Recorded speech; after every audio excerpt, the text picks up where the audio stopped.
Thank you. Thank you, Amelia. Thank you all for joining. Thank you to NASW for having us and for everything that you do to support the field of social work.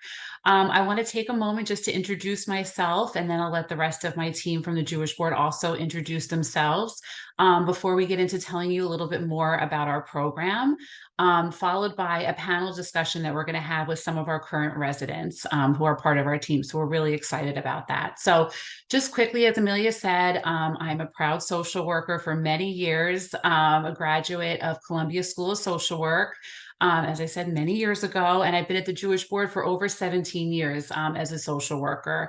And about a year ago, came into this role with this new social work residency, which I'm really excited about. So with that, I will turn it over to LaShanta and let LaShanta introduce herself. Thank you. Yes, thank you so much, Karen. Hi, good evening, everyone. My name is LaShanta Thomas. I am the Director of Student and Postgraduate Learning here at the Jewish Board, and I am also an alumni from Columbia University. So I've done my master's program back in 2013, I believe. So it's been a decade thus far. So I'm just happy to start sharing some information about a new innovative program and how we can really help and support social workers as they go on their journey and get settled in their careers. Okay, so we can go ahead and introduce the rest of our coworkers. Yeah, Christina, you want to start and then pass it along?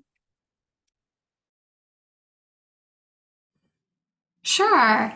Hi, everyone. My name is Christina Favreau. I graduated from NYU Silver School of Social Work this past May, and I am a behavioral health clinician and social work resident in the early childhood mental health track at Bronx Early Childhood Treatment Center. And I will pass it on to Rachel. Hi, everyone. My name is Rachel Vicioso. I graduated from Hunter this year, 2023, from in the Silverman School of Social Work. I am placed in Brownsville as a behavioral health clinician, and I'll pass it over now to Sakshi. Hi, everyone. My name is Sakshi. I'm a social work resident here at the Jewish Board. I'm at the Manhattan North Counseling Center. I also graduated from Columbia University, 3 of us here. I'm happy to be here. I'll pass it on to Winston. Hi, good evening. Thank you. My name is Winston Brewington. I graduated from New York University in May 2023. I'm currently on a DBT track over at the Grand Concourse location at the Jewish Board Mental Health Clinic, and yeah, happy to be here. Thank you all. So I am going to start by sharing some slides. Can everyone see that? Christine, I see you. Can you give me a thumbs up? You can see. Okay, thank you. Okay, so we're going to start to go through our slides. So I just want to start by telling you a little bit about the Jewish Board, because I know that you may be coming from all over New York and outside of New York, but we are one of the largest social service agencies throughout the tri-state area. And I always like to share kind of really what our focus of work is, and that's really to empower all New Yorkers by providing the mental health and social services support that we do with compassion and expertise. So that's something that we hold, really important to us in the work that we do. We're a program that's been, and an agency that's been around for a long time. We're about to be celebrating our 150th year as an agency, so we have a lot of history within the New York communities that we serve. And you can see more on this slide, and we'll share these slides after as well. But you can just see that we really serve all of the diverse population of New York throughout all of our communities with all different ranges of services, from clinics, community-based mental health support, residences, and for all different clients across the age spectrum as well. And as you heard from some of our residents as they introduced themselves, they are placed specifically at our mental health clinic. So I just wanted to tell a little bit about that. Because again, we have all different types of programming at the Jewish Board. So we have some residential programs, we have some outpatient vocational programs, but specifically for this residency, which we're here to share with you tonight, all of our residents are placed at our mental health clinics, and we have 8 of them throughout the boroughs of New York City, again, in the communities that we serve throughout the city.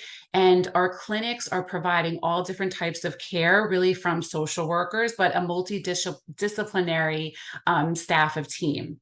And so we have doctors, we have nurses, we have psychologists, psychiatrists, all working together, at these clinics.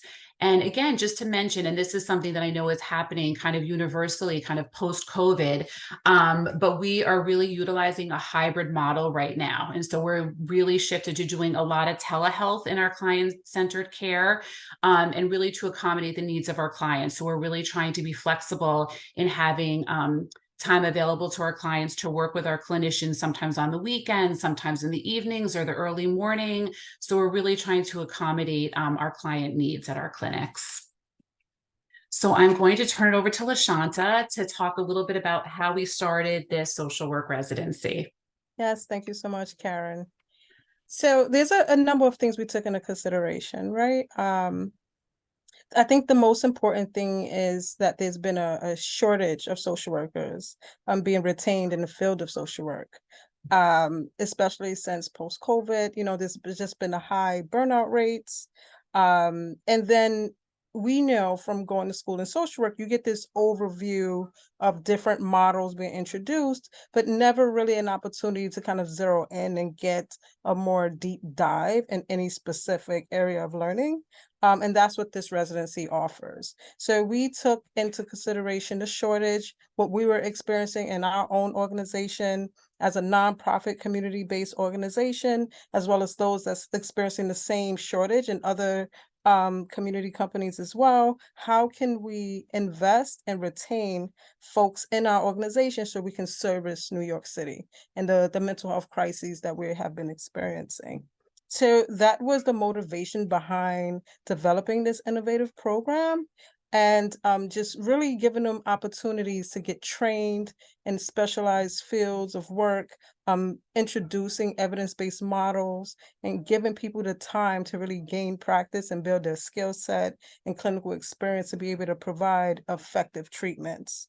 So I want to talk about some of the goals of this residency. The hope is that when we invest in folks and help them kind of grow and learn in this field of social work, that we retain them in the organization, right? So the organization, as Karen has mentioned, we have been around for now 150 years. We have our 150th anniversary this year. And we have so many different models of treatment, and we service also, besides the community-based clinics, we also have residential programs, community residences, ACT team, mobile crisis teams for both youth and adults. So we can really have wraparound services for all clientele, meeting the needs of infants through the aging population. We also launched a program that's servicing healthy aging for the older individuals in our programs. So our goal is to help people get licensed, help people build their skill set, give them time to grow in the work, so they can make a true impact in this field. Thank you, Karen. So let's talk a little bit about the residency overview. The focus is on providing support and training opportunities to newly graduated social workers. So we're looking at those who are graduating later on this year, or rather later on next year, mid-year, around May and June. But this is also opportunities for people who recently graduated as of July of 2023 through June of 2024. Those are the folks that will be eligible for this program. It's a 3-year residency. Right. So we were intentional in designing it to be 3 years, with the thinking that we will give them opportunity to grow and train, but they'll also be able to accumulate their hours they need to be eligible to sit for their C license.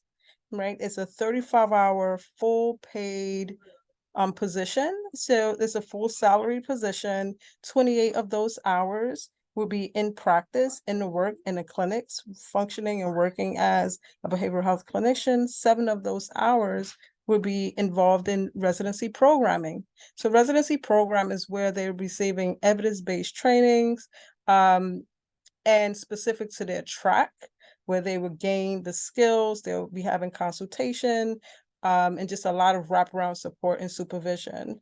So we built that into the work week, which you can see from the slide here. That's really for year 1 and 2. And year 3, as they become more seasoned, it will be decreased to 2 to 4 hours a month, because then they would have already gained the experience. And they'll be placed throughout our clinics in all 5 boroughs. So we have wraparound support for our residents as well, from the onboard staff, from the residency team, from their track-specific supervisors, and other clinic staff and professionals. Thank you, Karen. Thanks, LaShanta. So we just want to tell you a little bit about really the development and launch of this residency. And again, we just launched our first cohort. So I want to tell you a little bit about that. This current cohort that we have, the 2 tracks that we specifically are engaging with are early childhood mental health and dialectical behavioral therapy, or DBT. And so as I mentioned before, you know, because all of our residents are in our clinics, they are able to provide clinic treatment across the lifespan of all ages of clients. That's part of what all of our behavioral health clinicians, social workers are engaged with. And then you'll see a little bit more specifically in the slides about what the age range is. Like for the DBT, we're really focusing on a need that has come, especially in our New York communities, to help adolescents and transition age youth, or TAY youth, and young adults who can really benefit from DBT. And the same for early childhood. We're really working very closely with babies and young children and their families and caregivers. So just to give you a little overview, you know, LaShanta spoke about this a moment ago, but these are kind of the main components that go into our social work residency. Training, of course, is a very significant component of it. And as LaShanta mentioned, there's going to be track-specific foundation trainings that are involved. So for example, with this first cohort, either with early childhood, there's CPP, which is child-parent psychotherapy. There's going to be other types of specific reflective supervision, which are just really geared towards those who are working with young children and their families and caregivers. And all of this is based on evidence-based models and practice that we use throughout the agency.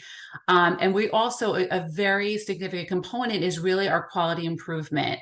Many of you may have heard of Six Sigma, which is really a focus in this. And this is something that our agency is really embracing and really trying to work to bring to our agency so that we can be the best that we can, really that we can be in providing the service to our clients. So that's something that these residents are really going to be involved with as well. Supervision, there's a lot of support and supervision. It's provided at the clinic, you know, from the clinical supervisor. And then we also work with some contracted external supervision sources as well. So for example, for the DBT, we work with an agency that works specifically with DBT, and we'll be doing some consultation with them specifically. And again, you know, the next column just talks a bit more about our group consultation. I would say the group support is really very much a focus of this as well. And as LaShanta spoke about before, our professional mentorship. Mentorship is definitely another key component of this. I think there's a lot of mentorship that exists within the cohort, which you'll hear a little bit more about from the residents in a bit. And there's also an opportunity for them to be mentors for future cohorts. As well as, again, we connect with an outside company or consultation group to provide professional mentorship, which is something that's going to be happening very soon for our current residents. And again, we'll share all of this information, but just to give an overview, again, for that track specific early childhood mental health, you can see some of the specific foundational trainings that are provided. As well as the evidence-based trainings that are provided. So, for example, early childhood, those residents are starting really with the core early childhood development, assessment, diagnosis as they move through the residency, and then they'll be moving along with getting their evidence-based training.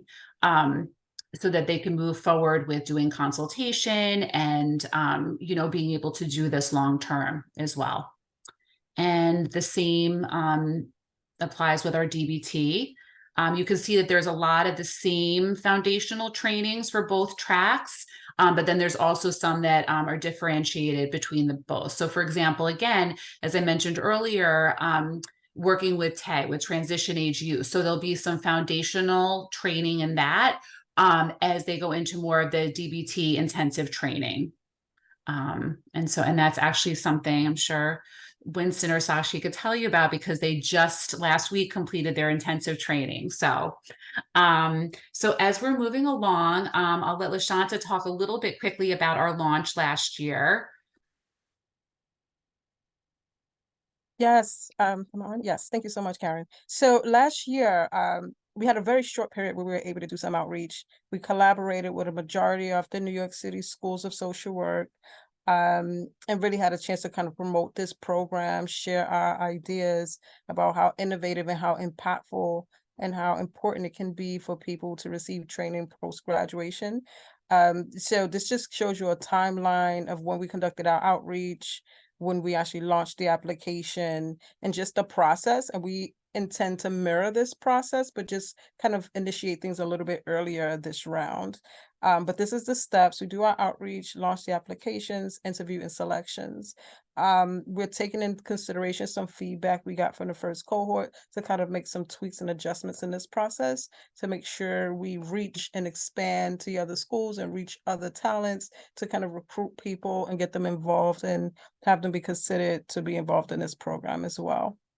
Thank you, Karen. This is our cohort. This is our first cohort. I'm just so proud every time I see them, because I think about the experience we had with reviewing their applications, the interview process, and then just the ongoing collaborations we've had as they transitioned into their roles. And so this is an image at our reception where we had everyone come together to formally welcome them. They had a chance to meet our senior leadership team.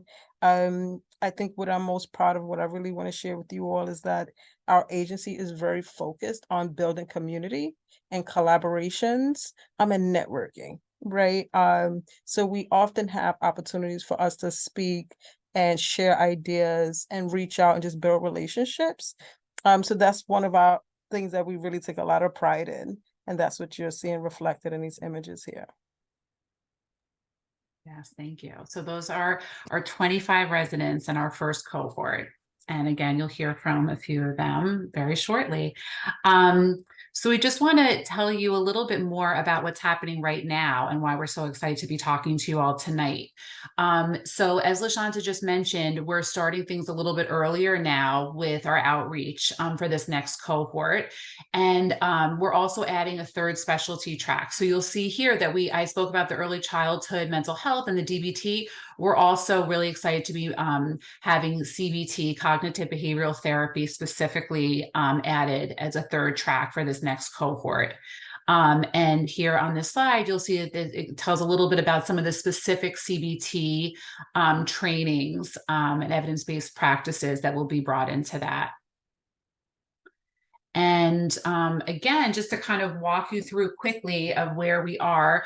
So right now, as LaShanta just mentioned, we're starting to do outreach. We're so happy to be with you tonight. We're going to start to do some continued outreach and have some info sessions for students, which we'll certainly share with NASW as well. We hope to have those all in December, so you can learn more specifically about the program. And then the application itself will open in January. And everything can be found on our website. And again, we'll share this all with you, but it's listed below, jewishboard.org/SWR for Social Work Residency. And then there's an application review period. And then we have interviews in March.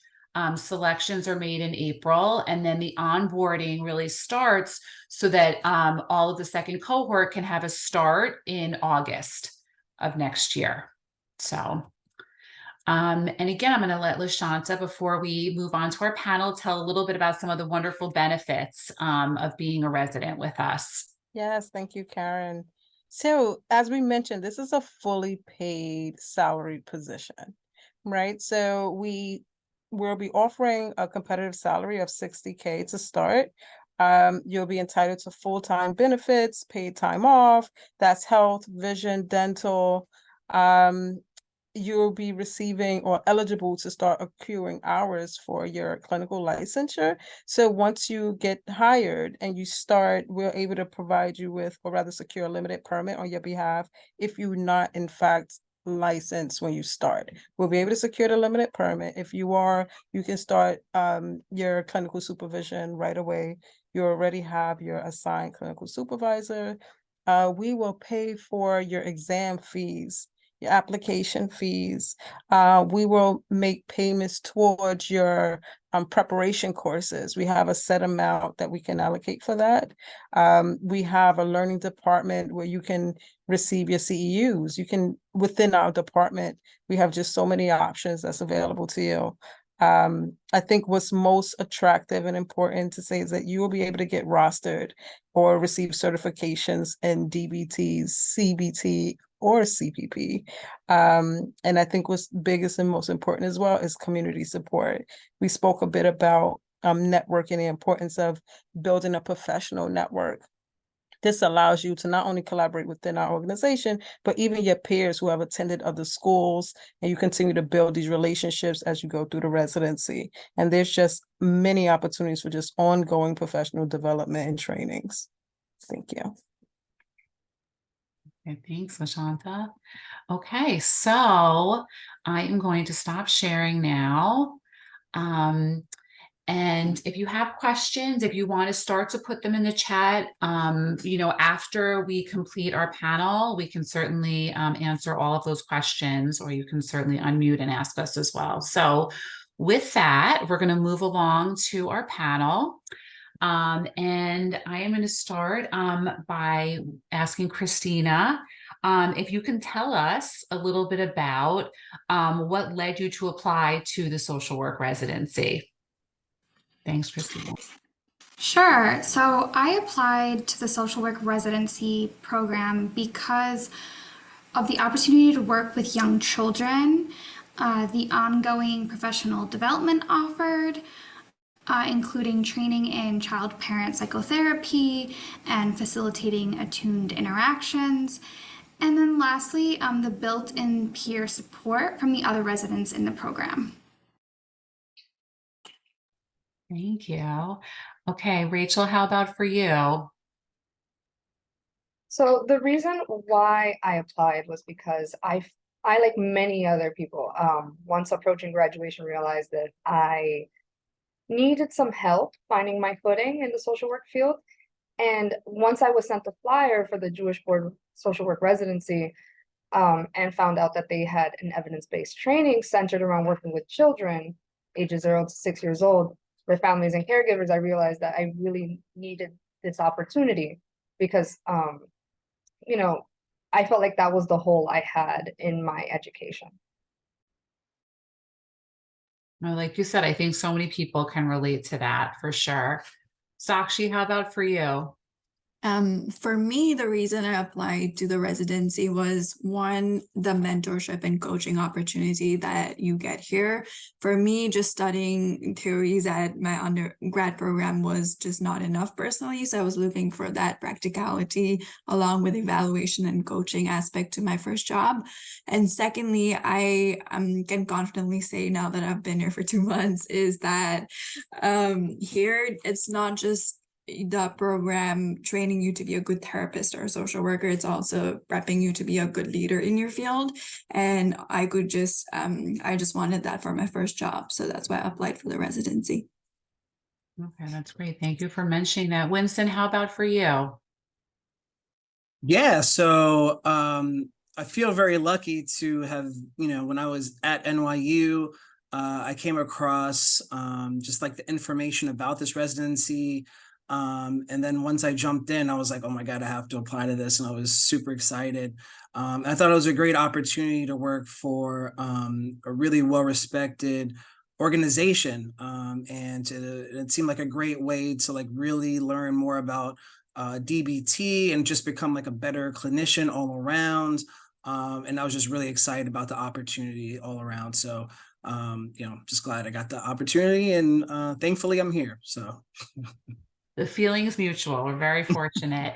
And you brought up an important point, Winston, because that is part of the application process, is that the tracks that we have, as an applicant, you'll be able to choose which track you're interested in. So Christina, can you maybe share a little bit about how you knew you were interested in the early childhood track?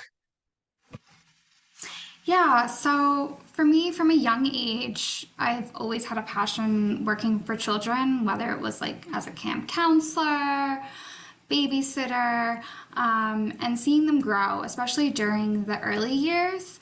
I believe these years of a child's life are critical to their development, and there's a greater opportunity to have a lasting impact on their lifelong well-being. Thank you. And Rachel, how about for you? Well, I started working back in 2017 in a school, and working with children for that long, I realized that I really wanted to focus more on learning about child development and the best way to help children and families with their care and other caregivers, because I feel like that is what gives the children their best chance. Well, that's great. Thank you. And Sakshi and then Winston, how about with the DBT? What was it that kind of drew you to apply for that track? For me personally, I am from Nepal, and in Nepal, approach to mental health treatment is very all about mindfulness. And then I moved to the US, where approach to mental health treatment was more evidence-based and medication. So having lived in both areas of the world, I always found that something was lacking. That I was introduced to the DBT track, where it was like a mix of both in the best ways, where mindfulness meets evidence-based approach to treatment.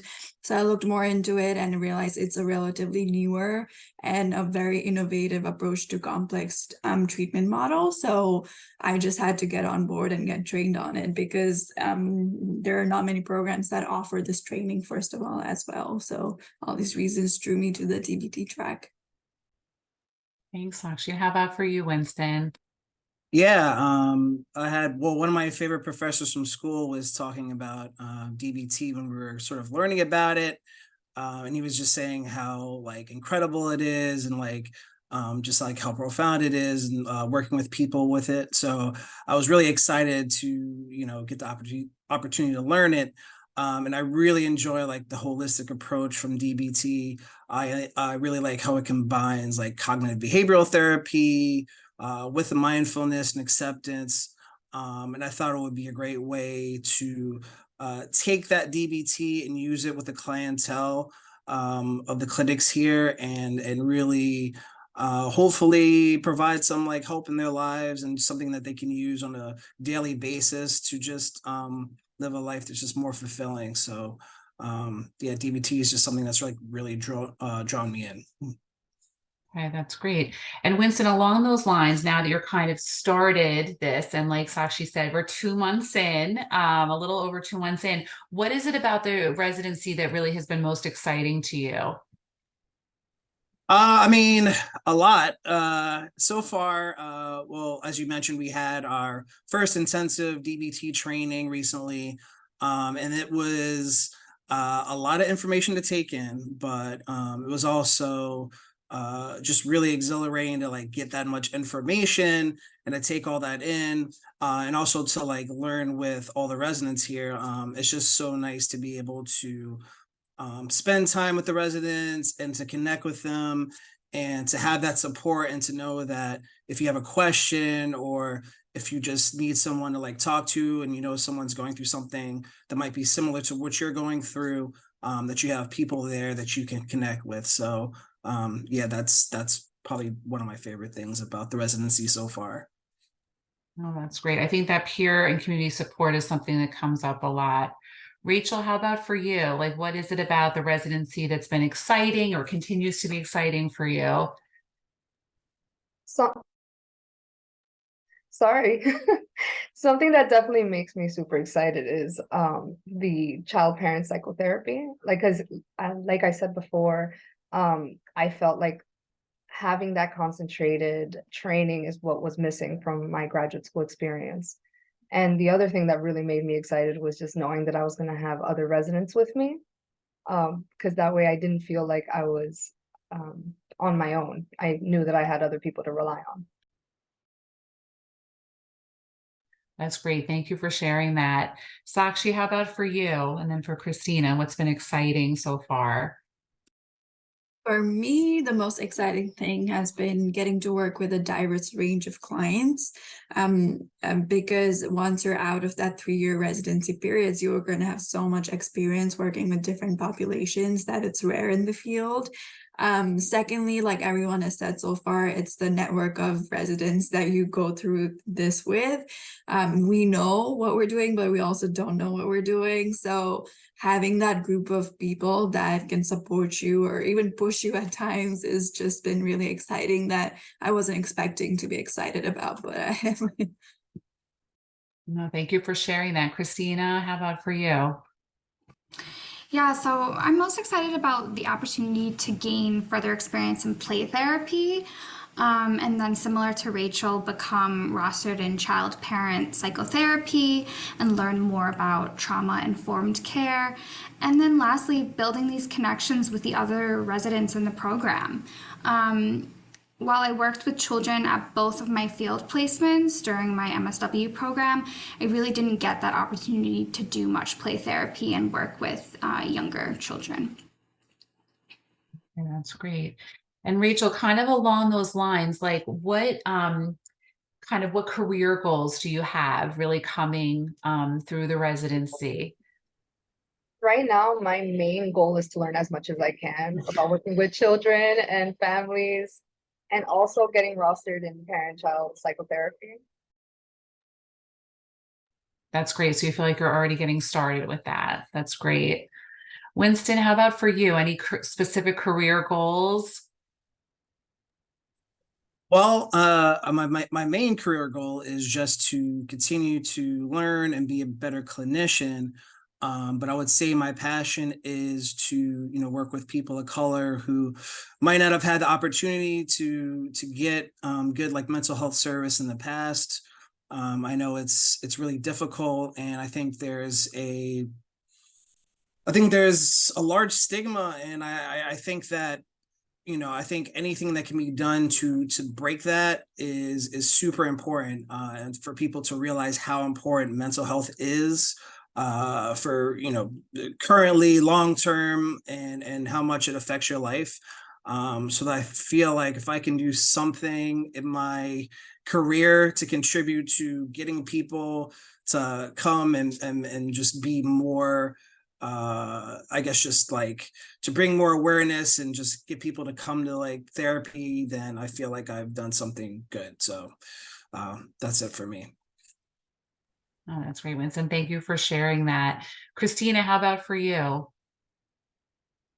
Yeah, so one of my long-term goals is to become a registered play therapist, which requires gaining more experience in play therapy, and then also completing my required hours for the LCSW licensure and getting rostered in an evidence-based model.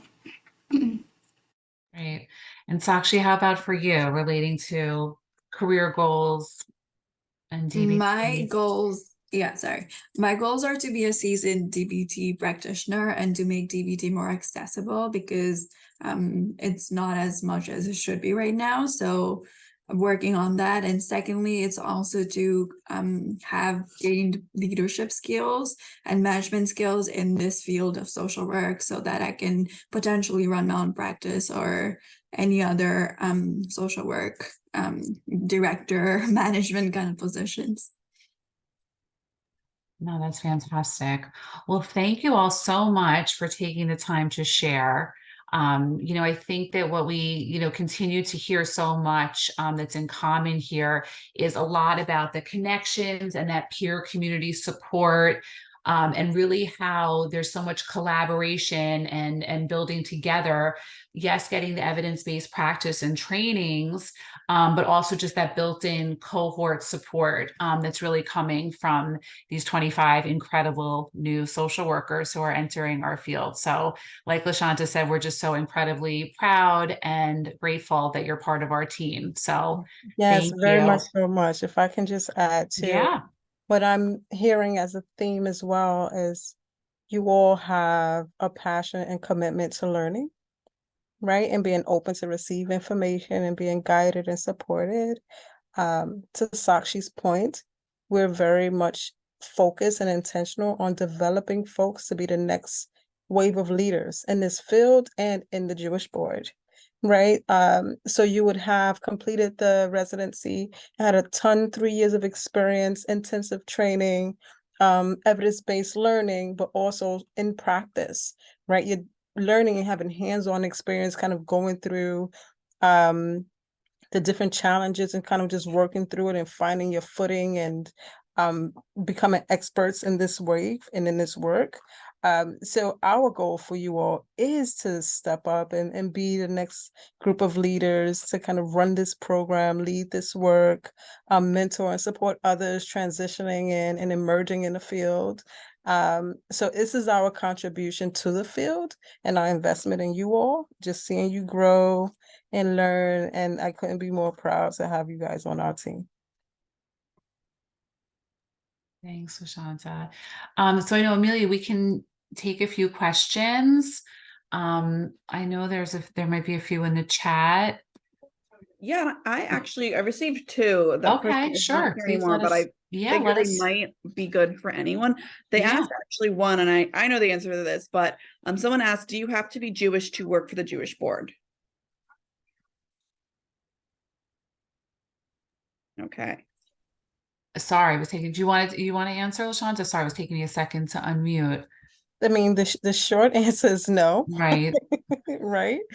Um, so the Jewish board is very diverse, you know, where they employ anyone and everyone who's passionate about the work, who's you know, have relevant experiences or willing to learn. You know, Mhm. there's opportunities both entry level and at management levels. So anyone interested, I encourage them to take a look at our website. We do have openings, and I encourage you all to apply. And I will just say also, when you look on our website, you know, again, it goes back to our history of being an agency that's been, you know, involved in social services and providing social service support for over 150 years. It started many, many years ago with providing services to the Jewish population, but has certainly evolved over the years to provide services and support for all New Yorkers throughout all New York communities. And so the same, as LaShanta said, applies to everyone who's working at our agency as well.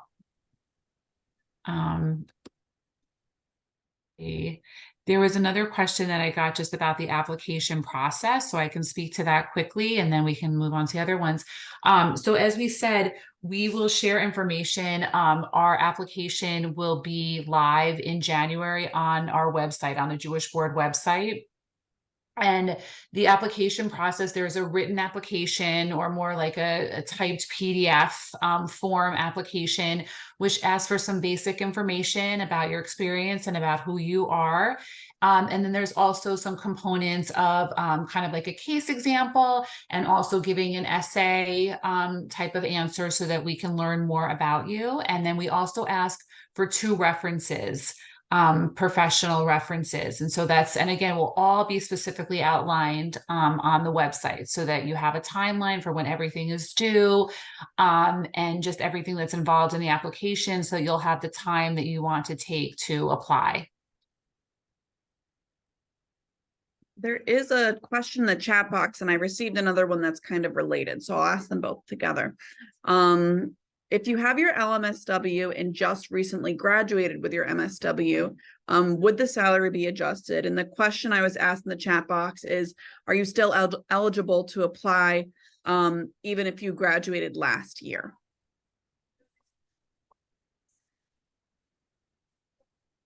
So yes, I can answer that. You are eligible to apply if you graduated in July of 2023 or after July of 2023 through June 2024. That's the eligibility period. For those who may have their license and is still an early graduate, a recent graduate, we do have folks who have secured their license before graduating. But everyone starts off at the same salary for that position.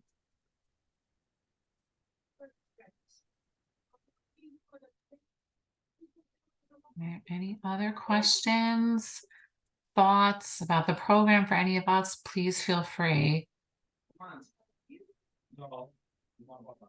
And I would like to, yeah. I can add, I forgot to touch on this, but for me, another benefit of going through this program was you're building this community with a bunch of social workers. So if you're really farsighted and thinking about your long-term goals, just think about how many social workers you're going to build your network with and how many places they're all going to go and grow. And that's just one cohort, right? Like you're going to have 3 in your whole period of program. So for me, that was one of the selling points as well. Oh, hi. Someone else is interested in the social work residency, right? Love it. And also, Amelia, when we send out the information, our contact information will be there as well. So if anyone thinks of any further questions or wants to speak more in depth about anything, please feel free to reach out.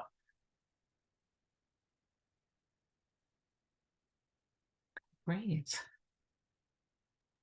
I do have a question. I know you guys talked about where you provide services. I'm wondering if all of this training and all of the employment is done in person, or if there's any amount of like hybrid or virtual training that you do as well. I know students are always interested in that. Yes, no, that's a great question. Thanks for asking that. So much like our clinical services, we really have shifted to a hybrid model in our training as well. And so I will say that we try to get together in person on a regular basis.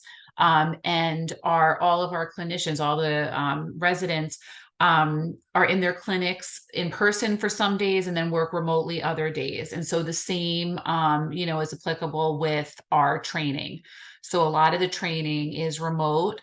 And it's all different training models as well. Like sometimes it's live in person. Sometimes we have some other training components that are self-paced, that folks can do on their own time when it works for them and they have the time. So all different models, are applied in that as well.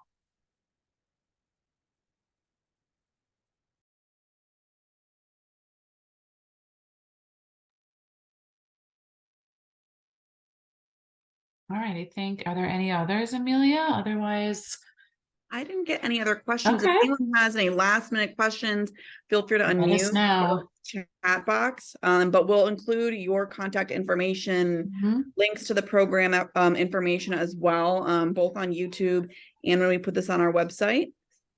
So I know that folks will be able to reach you with questions no matter what. Okay, great. All right. Well, thank you all so much for joining us. Thank you to our residents for being a part of this as well. Thank you all. Thank you. Thanks, Thank Amelia. you all. Thank you so much. Okay. And have a great rest of your week. Too. All right. Thank you all for being here. Bye-bye. Thank you. Bye.